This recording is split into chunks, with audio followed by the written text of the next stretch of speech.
Assalamualaikum warahmatullahi wabarakatuh. Bismillahirrahmanirrahim. Tabarakalladzi nazzalal furqana ala 'abdihi liyakuna lil 'alamin nadhira. Allahumma shalli wa sallim ala sayyidina Maulana Muhammad wa ala alihi wa sahbihi wa barik wa sallim asma'in amma ba'du. Al-Mukarram kang kita hormati, Bapak kita semua, orang kita semua, Kiai Haji Agus Ali Masyuri, sedanten para habaib, para ulama, para kiai, wabil khusus Dr. Yusri, mata'akumullah wa ta'ala baqa'akum lil muslimin, tamu-tamu undangan yang kami hormati. Di sini ada Bapak Muhaimin Iskandar, semua adik-adik santri yang saya cintai, yang saya hormati. Ini pertama kali saya pakai serban. Ini insya Allah tidak sampai 1 menit nanti saya copot. Karena untuk gus-gus muda itu ada kaedahnya. Katanya dulu pakai serban setelah bisa baca Wahab. Kalau sekarang enggak, kalau sudah kaji dipanggil abah ya pakai serban. Saya ini santri sarang mulai kecil. Dulu pakai fikih, model usul fikih. Jadi kalau keyakinan Mbah Maimun itu kalau ada santri pakai peci putih itu dimarahin. Katanya beliau, wong desa itu kaji adol Tegal, adol sawah, mbok saingi kedul 5.000. Jadi ngelarani kiai itu, ngelarani wong desa itu dosa katanya. Tapi beberapa kiai pakai peci putih karena sunat. Akhirnya saya sudah haji tapi keterusan pakai peci hitam karena mulai kecil diharamkan terus keterusan itu. Pakai serban juga gitu, dulu ada kaidahnya katanya boleh pakai ini harus setelah ini terus keterusan nggak pakai. Tapi ini alhamdulillah dikasih sama Gus Ali, ini saya terima. Nah ini IARO apa tamblik tidak tahu. Teman-teman bahasa Indonesia Jawa bahasa Inggris jadi bahasa Inggris favorit, understand juga. Jawa mawon nggih, santai-santai mawon nggih. Ini saya tidak tahu, saya harus istighfar atau harus syukur. Karena kenapa saya berpikir ini kula butuh istighfar nopo syukur? Mergi termasuk yang paling saya hindari itu acara seperti ini. Cuma ada 2% pengecualian, yaitu guru, keluarga, temannya bapak. Ini Gus Ali termasuk masuk kategori temannya bapak. Saya itu berkali-kali diundang acara publik itu tidak pernah mau. Satu, mungkin nggak bakat ya, nggak bakat juga nggak ingin. 2, saya tidak cukup punya kemampuan untuk menjelaskan konstruksi Islam yang utuh hanya dalam waktu 1 jam. Karena keyakinan saya ngaji itu harus khatam, karena saya ini trauma. Kalau ngaji di depan musannaf bilang kama sayati, sebagaimana yang akan datang. Setelah belajar di belakang kama sabako, seperti yang sudah kelewat. Sehingga gara-gara itu saya kalau sinau itu khatam dari min awali hatta akhiri. Karena yang satu di depan kama sayati, setelah di belakang kama sabako apa kama takotan. Yang jelas ilmu yang saya tekuni memang ilmu tafsir. Gus Ali tahu betul tentang bapak saya. Karena mulai kecil saya ini menangi beliau belum tenar-tenar amat, sampai sangat tenar, mungkin sampai langit ya khawas. Begini, dulu saya di sarang itu pernah rois takrib, rois fathul mu'in. Tapi yang menjadi saya tambah alim itu gara-gara gejolokan bapak begini. Dhisik ana wong imami saking semangate ngapalno hal ataka haditsul ghosiyah Jumat itu, karena dia ingin keren ya pakai surat panjang gitu. Terus dia datang ketika takbir langsung baca Bismillahirrahmanirrahim hal ataka haditsul ghosiyah. Makmumnya bilang subhanallah, karena dia agak pede dengan surat yang panjang diganti kul ya ayyuhal kafirun. Makmumnya masih bilang subhanallah. Sampai berkali-kali diganti surat kulhu, ya makmumnya tetap bilang subhanallah. Karena nggak tahu caranya mengingatkan kalau imam itu tidak baca Fatihah. Karena ada satu cara, yaitu kon ngelingno ngangge napa Subhanallah. Akhirnya wonten makmum sing nekat ora maca Fatihah. Nah, pertanyaan bapak saya, kamu harus berani ijtihad, merubah hanya satu pakem, mengingatkan imam tuh pakai subhanallah. Karena kalau kasus seperti ini nggak cukup diingatkan subhanallah. Niki adik-adik, kira-kira batal mboten ngelingno imam muni ora maca Fatihah. Kalau sampean bilang batal, berarti nggak ada solusinya. Kalau bilang sah itu beberapa kalimat yang dalam pakem sholat itu apa? Membatalkan. Sampean milih batal apa enggak? Enggak polling saja kayak pemilu.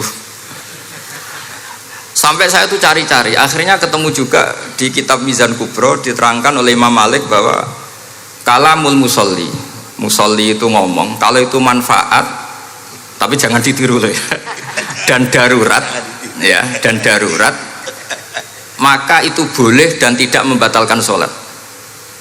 Misalnya imam sholat kemudian di bawahnya ada bom atau ada ular kobra, kalau nggak ada cara ya mau tidak mau harus diingatkan pakai kalimat, karena kalau subhanallah toh nanti gonta-ganti surat saja. Tahu-tahu mati dipatok ular apa? Kobra. Sehingga dari gejolukan-gejolukan seperti itu akhirnya saya berpikir, sampai saya nyari kitab-kitab Al-Madzhabul Arba'ah, karena memang nggak cukup. Terus pertanyaan kedua kata bapak saya tentang tradisi, misalnya orang-orang kampung kalau bikin batu bata itu dari tanah, kemudian kadang makjunun bisirjin, kadang dicampur dengan apa? Sirjin. Nggak usah diterjemah, ini sambil latihan bahasa Arab katanya. Masa pondok internasional nggak bisa bahasa Inggris sama bahasa Arab? Jamu makjun ya. Ternyata mazhab Syafi'iyahnya membolehkan atau nganggap alatut tohara itu dua, alma wa turab. Tapi ternyata dalam mazhab Hanafi termasuk alatut tadhir atau alatut tohara itu annar, yaitu api. Alasan Abu Hanifah, orang mukmin yang banyak dosanya itu untuk masuk surga itu disucikan dulu di neraka. Artinya annar itu al-mutahhirah, nar itu gunanya mensucikan. Sehingga batu bata karena sudah mengalami proses dibakar maka berarti suci meskipun makjunun bisirjin. Ya tapi jangan pakai tayamum, pakai apa? Nah, jadi kalau anda mandi junub atau nggak punya wudhu, kalau nggak ada turab sama apa air, ada solusinya yaitu wudhu pakai nar. Tapi itu jelas haram itu kalau itu, karena nggak mungkin nggak ada turab, itu nggak mungkin. Sehingga ini penting, gejolokan-gejolokan para ulama, para guru ini penting, karena ternyata para nabi itu menjadi pinter itu ya karena digojlok pangeran. Saya punya sekian contoh di kitab-kitab para wali. Ketika datang malakul mauti ke Nabi Ibrahim dan akan mengambil nyawanya, itu Nabi Ibrahim tangklet, kowe sapa? Aku malaikat. Ono apa? Ditugasno pangeran mencabut nyawa Anda. Terus kata Nabi Ibrahim, apa kamu tahu saya ini siapa? Ya tahu, Anda Khalilur Rahman, kamu kekasih Allah. Terus kata Nabi Ibrahim, hal ra'aita habiban yumitu habibah, masa ada kekasih membunuh yang dikasih? Pasti Anda salah. Ya karena malaikat nggak pernah ngaji di sini, di progresif ini, dia tidak bisa jawab. Akhirnya niki kalau pamit, niki kalau sembuh niki cekap, niki cekap, bingung, betul kulino nih, bingung nih.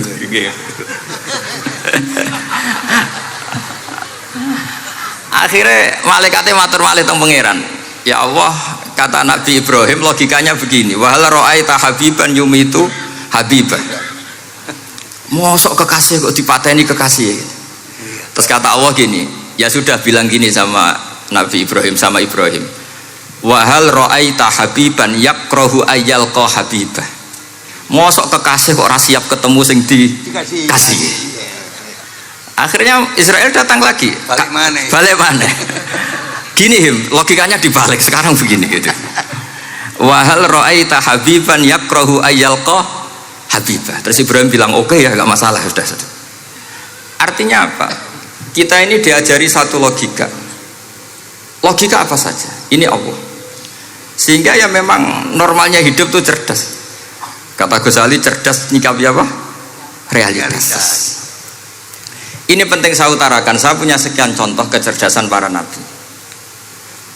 saya berkali-kali cerita, nabi yang sezaman itu sebetulnya 3, tapi yang ilmunya level itu hanya 2. Karena ada yang sezaman yaitu Ibrahim dan Lut. Tentu tidak level karena Nabi Lut itu pernah keponakan Nabi siapa? Ibrahim. Kedua Nabi Musa dan Nabi Harun. Tapi ini juga agak level karena Nabi Harun jadinya Nabi itu karena proposal Nabi Musa. Jadi proposal mulai dulu ya ada. Nah, Nabi Musa kita tahu adalah al-sak. Al-sak itu kalau ngendikan itu lesannya agak Cedul. ya, cedul. Ini nanya jejer ke sana. Jadi kalau nggak bisa tanya ya. Bahasa Arabnya pokoknya al-sak, cedul ya. Cedul. Karena masyhur ya kita tahu cerita itu Musa yang kecil itu sebeling. Itu nak digendong Fir'aun itu dijabuti jenggote. Padahal masih kecil. Sesuai Fir'aun curiga dasar Bani Israel. Lama-lama dia memutuskan sepatah ini aja ini jelas darah-darah Israel. Kita tahu Fir'aun adalah orang Kipti, orang Mesir. Setelah berkali-kali gitu terus tanya gini sama Asia, ini anak ini sudah bisa mikir, memang dasar Bani Israel jadi gak suka orang Kipti. Orang bah cah cilik biasa gak masalah. Sehingga dia terus dites ada jamroh, ada bara api sama apel. Sebetulnya Musa ini sudah tahu mau ngambil apel, tapi kalau dia ngambil apel dibunuh sama Fir'aun berarti bisa membedakan. Akhirnya sama Jibril diarahkan ngambil apa? Api jamroh tadi. Akhirnya agak ditelan terus menjadi lesannya apa? Cedul. Sampai sepuh jadi nabi tetap begitu. Makanya beliau ngendikan Rabbi syrahli sadri wa yassirli amri wahlul 'uqdatam min lisani yafqahu qawli. Terus proposalnya itu tadi waj'alli waziram min ahli Haruna akhi. Sebagian ayat lebih jelas lagi yaitu wa akhi Harun huwa afsahu minni lisanan fa arsilhu ma'iyya rid ayyusaddiquni. Jadi dan saudara saya Harun lebih fasih berbicara daripada saya.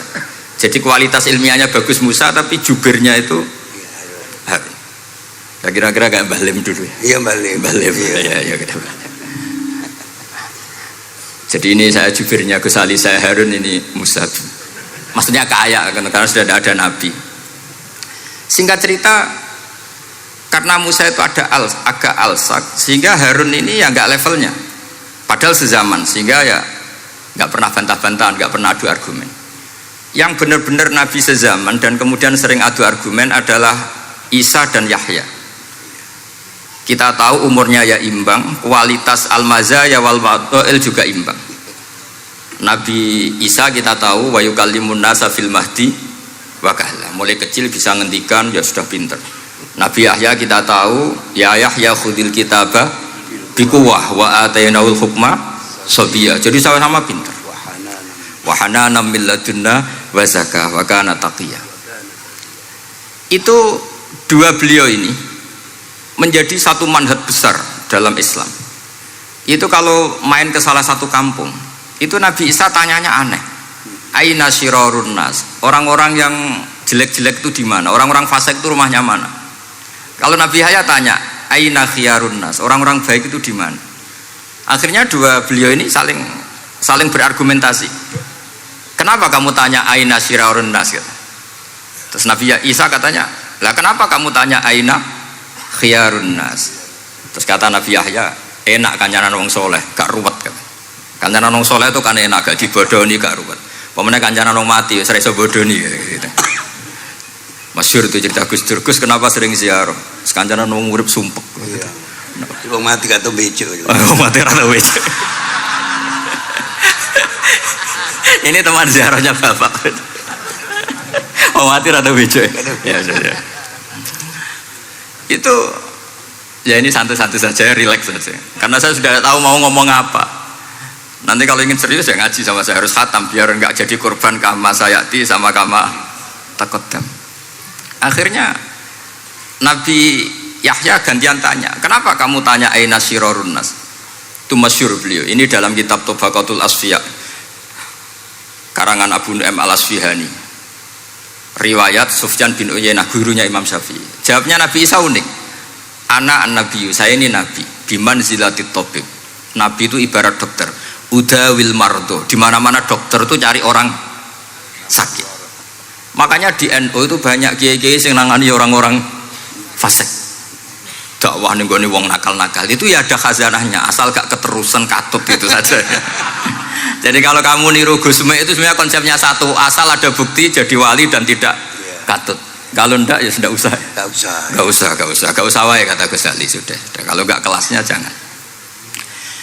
Sehingga dua beliau itu jadi khazanah besar. Misalnya Anda jadi kiai di daerah-daerah yang Islamnya sudah maju. Mungkin Anda ini hanya mendapat fasilitas dari Islam.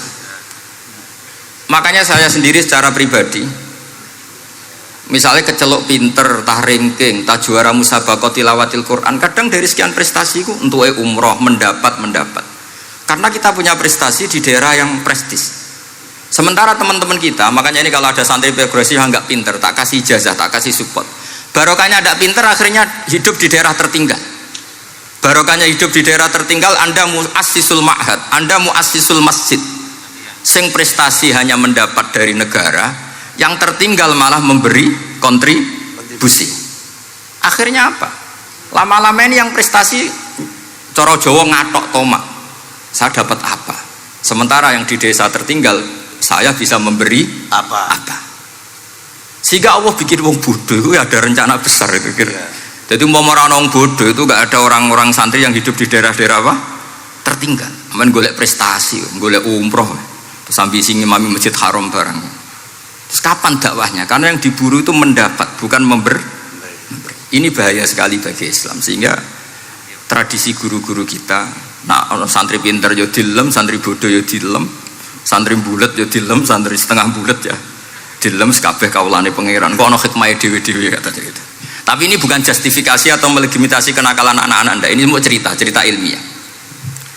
Kemudian ada perdebatan lagi. Dan ini nanti terusannya adalah al-ulama warasatul anbiya. Sayyid Abdul Al-Haddad itu masyhur. Kalau ada orang sowan ditanya, kiaimu nak mulang tau nangis? Mboten nate. Lereni ngaji wek wong ngono iku. Atine atos katanya gitu. Tapi Abdul Hasan Asyadzili kalau ada orang tamu tanya, kiaimu nak mulang tau guyu? Mboten nate. Lereni wong ra iso syukur gitu. Jadi ini dua kutub besar. Siapa yang nggak tahu kewalian Abdul Hasan Asyadzili? Siapa yang nggak tahu kewalian Sayyid Abdul Al-Haddad? Nah ini kalau Gus Ali sudah dua-duanya, guyu ya sering, nangis ya sering, ini sudah makomen, ini sudah Majma'ul Bahrain kalau dalam ilmu tasawuf. Dan itu mirip perdebatan Nabi Yahya dan Nabi Isa. Nabi Yahya itu happy, hidupnya happy, kayak bapak saya itu hidupnya happy. Zaman miskin saja gak pernah susah. Gak pernah susah ya. Bapak saya itu khasnya gak pernah susah.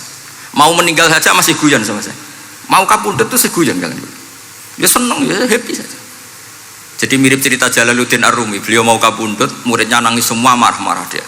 Kamu murid-murid yang bodoh. Saya ini mau ketemu kasih kamu tangisi. Ayo joget semua. Makanya kalau ada orang mati kok ceria itu karena madzhab Jalaluddin apa? Ar-Rumi. Masyhur itu. Ini malam pengantin saya, kenapa kamu nangis? Makanya jadi mitos kalau mimpi jadi manten tuh mau mati. Karena kalau Jalaluddin Rumi istilahkan kematian itu adalah pengantin. Umar bin Abdul Aziz, salah satu khomisul khulafa masyhur itu. Ketika mau kapundhut orang nangis semua juga dia marah. Memangnya saya mau kemana kok kamu tangisi? Ila khairi madhubin ila khairi rahimin, ila arhamir rahimin. Timbang kumpul kon sumpek. Atok mati katanya. Memangnya saya mau kemana? Ila khairi madhubin ila, ke zat yang terbaik yang kita tuju. Ini mirip Nabi Yahya. Sehingga Nabi Isa ngejlek, Mali aroka dohikan ka'annaka ta'manu min makrillah. Kamu kok sering senyum, sering guyu, ngakak-ngakak, seakan kan kamu tuh tidak pernah akan kena siksa. Nabi Yahya gantian bales, Mali aroka abisan ka'annaka taqnatu min rahmatillah. Lah kamu merengut terus koyo ora ono rahmate pangeran saja.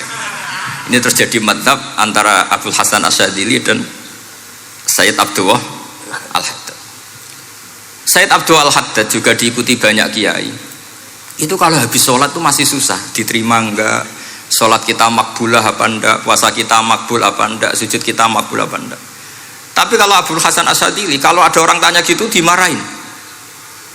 Sujud kula ditampi boten ya Sayyid Abdul Hasan Asyadzili. Gak usah mikir ngono, ditegir sujud wis luar biasa. Orang geruang ditegir sujud, gak usah mikir ditampa ta ora. Lho iya, ketika kita nanti ketemu Allah, prestasi betul gak pernah sujud itu.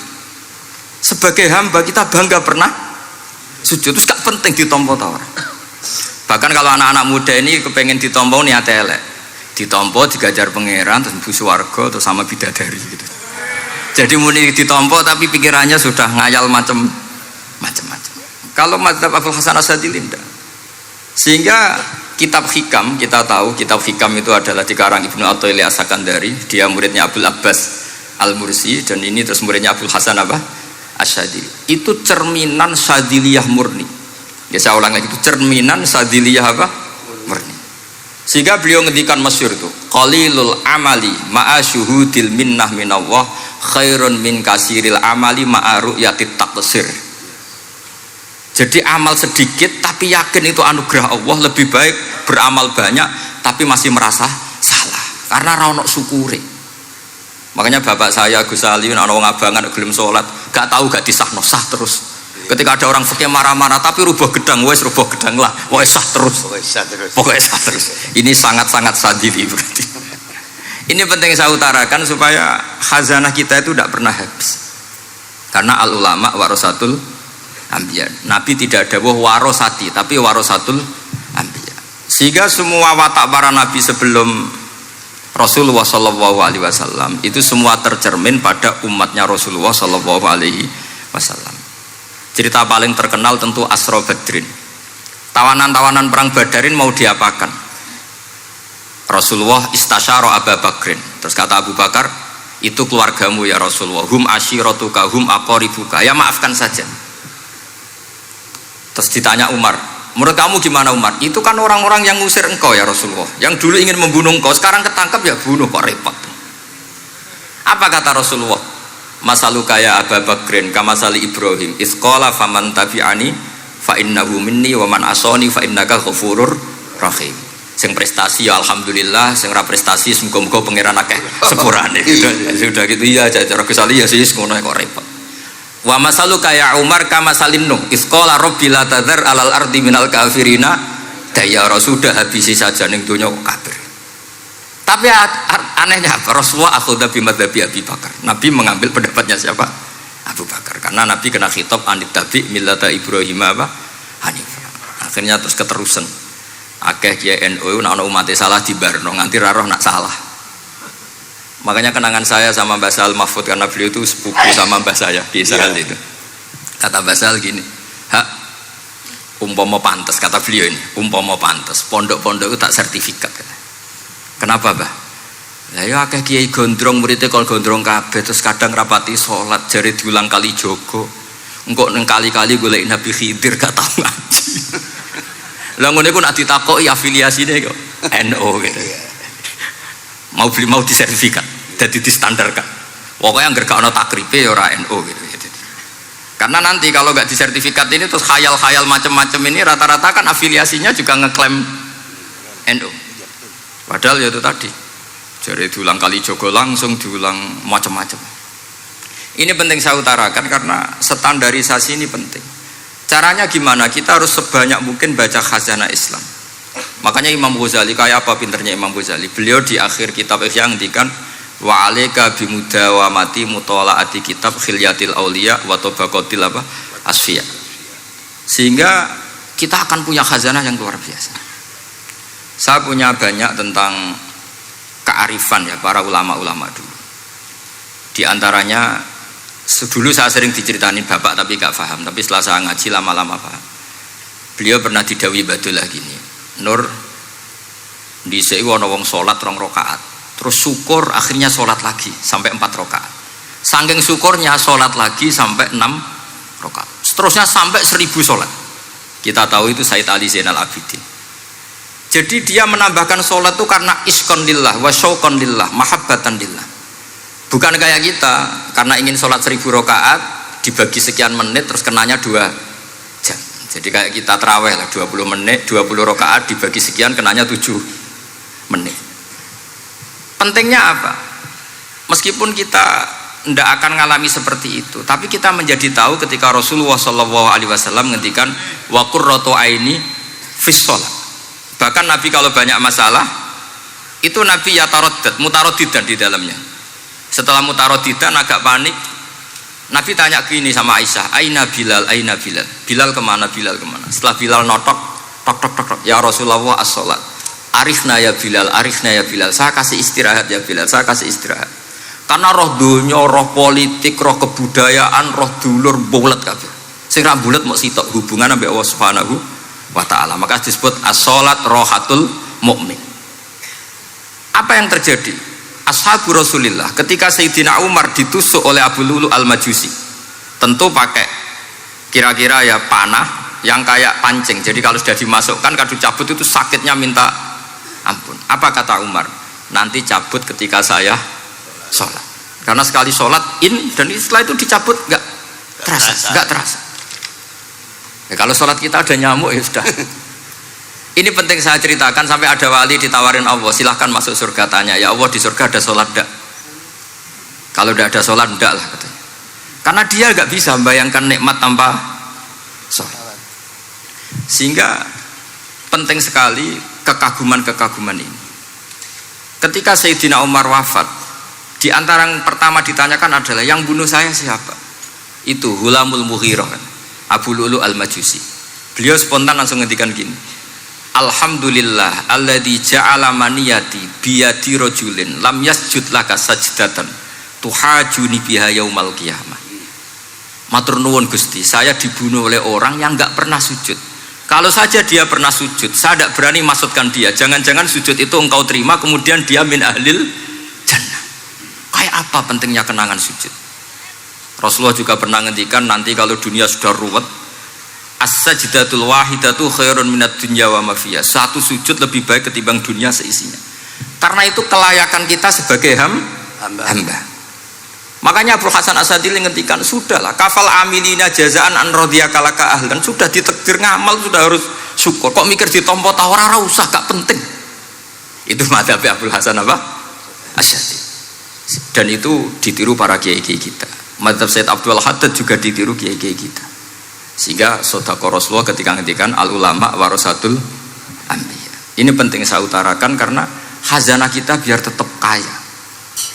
Makanya masyhur dalam Manaqibul Ghazali kita tahu Imam Ghazali itu orang yang luar biasa, pengarang Ihya. Saya punya banyak karangan beliau, Al-Arba'in Al-Usul.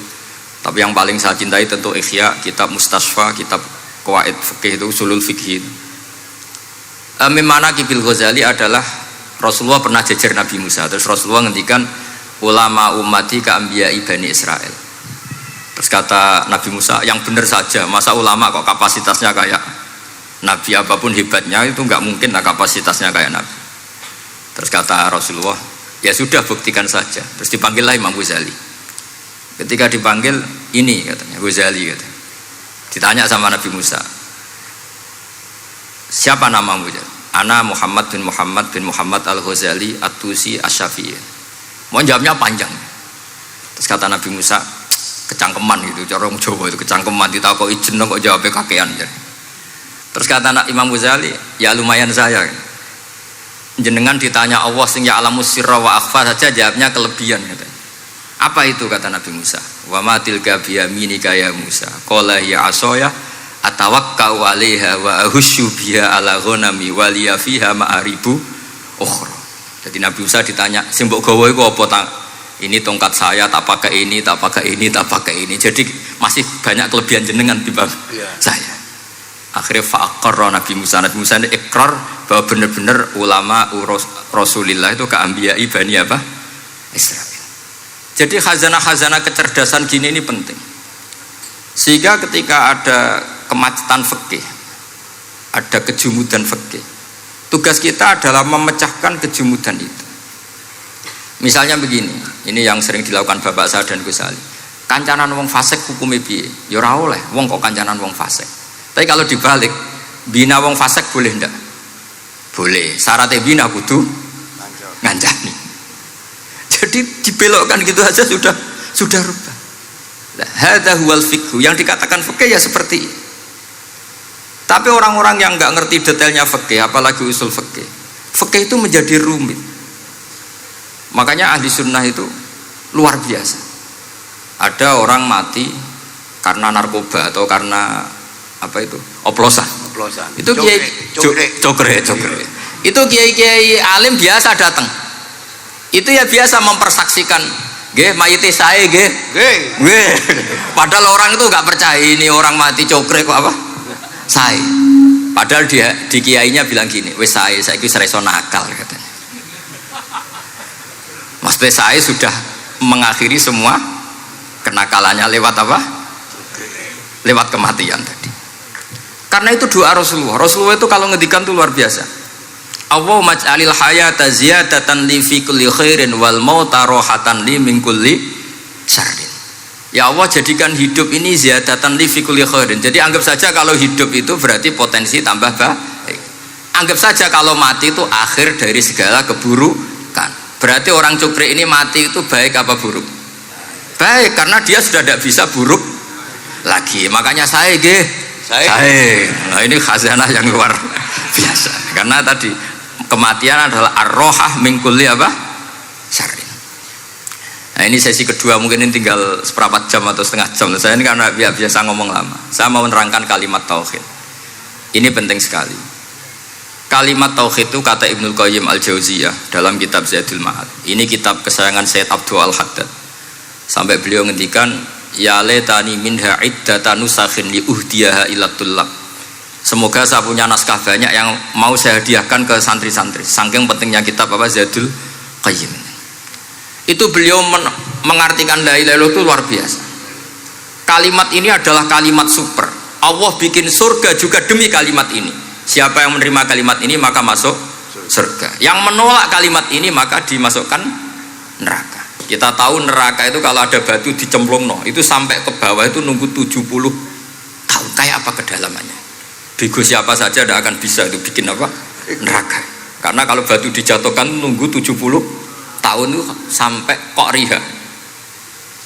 Itu dibikin juga untuk orang yang menolak la ilaha illallah. Kemudian karena manusia butuh latihan, dibikinlah langit dan bumi supaya didiami manusia untuk menerima konsep la ilaha illallah. Karena manusia butuh pelatih, diutuslah para rasul untuk melatih la ilaha illallah. Dan kalimat ini andaikan ada orang kafir 70 tahun, kemudian dia melafadzkan la ilaha illallah Muhammadur Rasulullah, maka semua kekafirannya dihilang. Maka santri-santri yang aswaja ini harus yakin, ia adalah kalimatun dakhala bihal kafiru al-islam. Ini kalimat yang orang kafir 70 tahun saja menjadi muslim. Tapi sekarang banyak gerakan dengan kalimat yang sama malah orang Islam menjadi kafir. Itu kira-kira kelompok aneh napa mboten?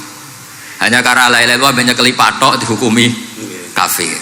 Gara-gara la ilaha illallah bipitung dino diarani kafir. Wong kalimat ini sing kafir wae dadi mukmin. Sekarang dengan kalimat yang sama yang mukmin jadi kafir. Ini apa-apaan? Kira-kira gitu cara madzhab ini apa-apaan? Ini penting saya utarakan. Jadi kepastian tauhid. Ngendikane pangeran kul lil ladzina kafaru iyantahu yughfar lahum ma qad salaf. Makanya Abu Hasan As-Sadili ketika nafsirkan fa'lam annahu la ilaha illallah wastaghfir li dzambika walil mu'minina wal itu ai bihadhil kalimah kata beliau.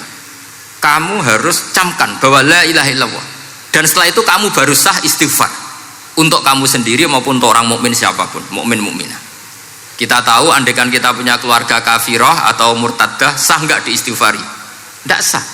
Tapi sefasik apapun asal dia min ahli tauhid maka sah diistighfari karena fa'lam annahu la ilaha illallah wastaghfir lidzambika walil mu'minin. Jadi sahnya mengistighfarkan orang lain hanya dengan satu syarat, yaitu dia min ahli la ilaha illallah Muhammadur Rasulullah. Sehingga dalam cerita-cerita kewalian, dan ini saya percaya cerita ini karena saya pernah menemukan di Musnad Ahmad, saya menemukan di Ithaf syaratnya Ihya, juga di kitabnya Said Muhammad Abu Abdul Farad itu. Dulu itu ada wali yang tukang bikin Istanbul itu. Pernah dengar tuh Istanbul itu yang Quran kecil itu.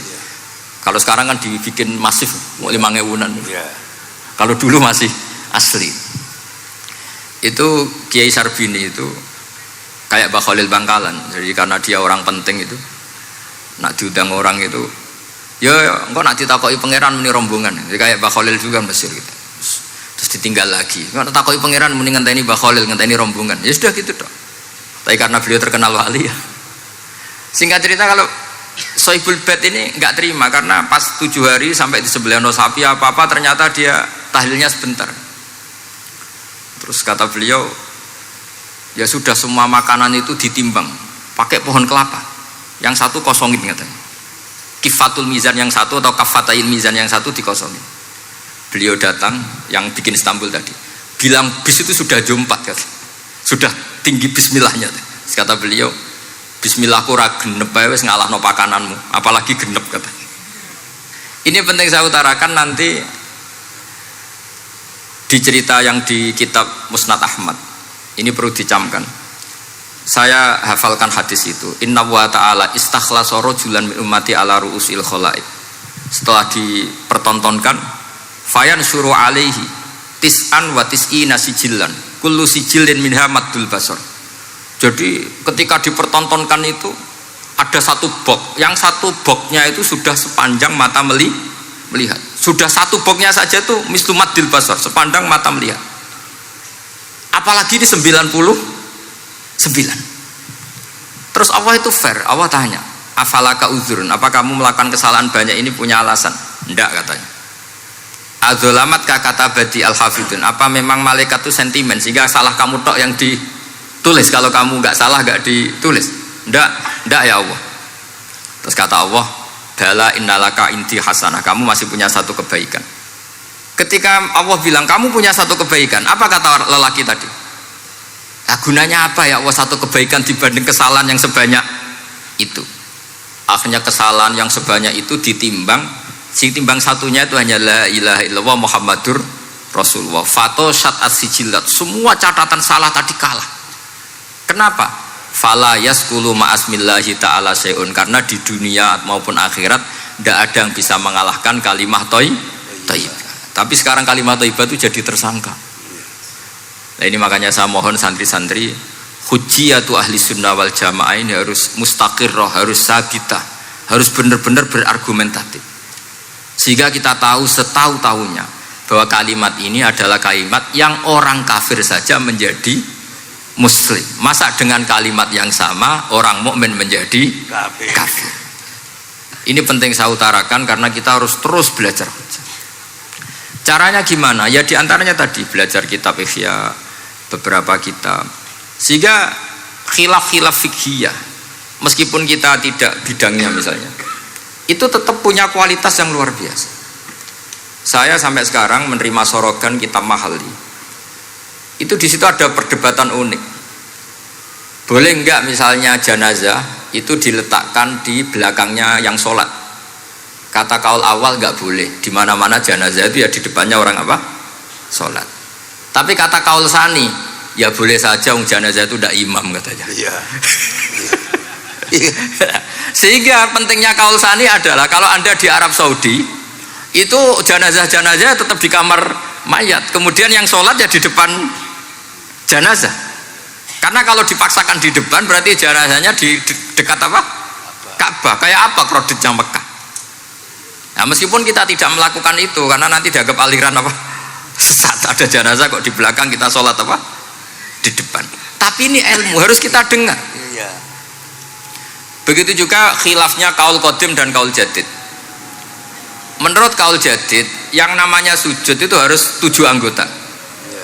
Karena kata Rasulullah SAW, umirtu an asjuda ala sab'ati a'zumin al-jabhah wal yaden war rukbaten wal kodamen. Berarti al-jabhah 1, yaden 2, kodamen apa rukbaten 2, kodamen 2. Sehingga kalau kiai-kiai fanatik fikih itu nak anak-anak sujud ngongkrong dipetel-petel loh. Mergo supaya 7 apa? Anggota. Tapi kata Imam Syafi'i dalam kaul qadim, kata beliau, wayah tamilu, mungkin saja sujud itu cukup pakai jabhah.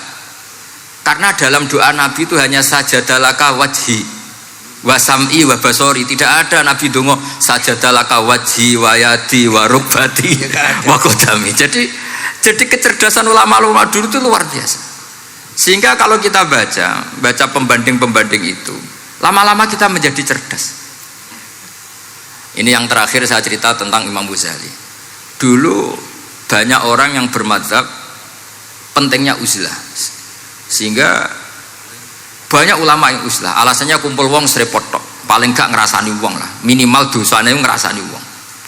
Singkat cerita banyak ulama yang uzlah Kemudian umat ini dipimpin aliran-aliran sesat. Terus ulama yang uzlah-uzlah itu diparani sama ulama yang sudah jadi wali. Ya akalatal hasis, karena dia di hutan sehingga makannya hanya rerumputan. Tarattum ummata Muhammadin sallallahu alaihi wasallam fi aidil mubtadi'ah. Betul uzlah itu baik, tapi membiarkan umatnya Nabi dipimpin orang-orang yang sesat. Makanya kita terima kasih sekali Gus Ali ada di antara kita, membimbing kita, membina kita. Jangan terus dunia wis rusak tinggal nawa tidak bisa. Ini ummatur Rasulillah, ummatun marhumah, ummatun mahfudhah, ummatun mar'iyah. Insyaallah apapun kondisinya kita tunggu ini, baik dalam skala negara, masyarakat maupun kultural. Saya kira demikian. Wassalamualaikum warahmatullahi wabarakatuh.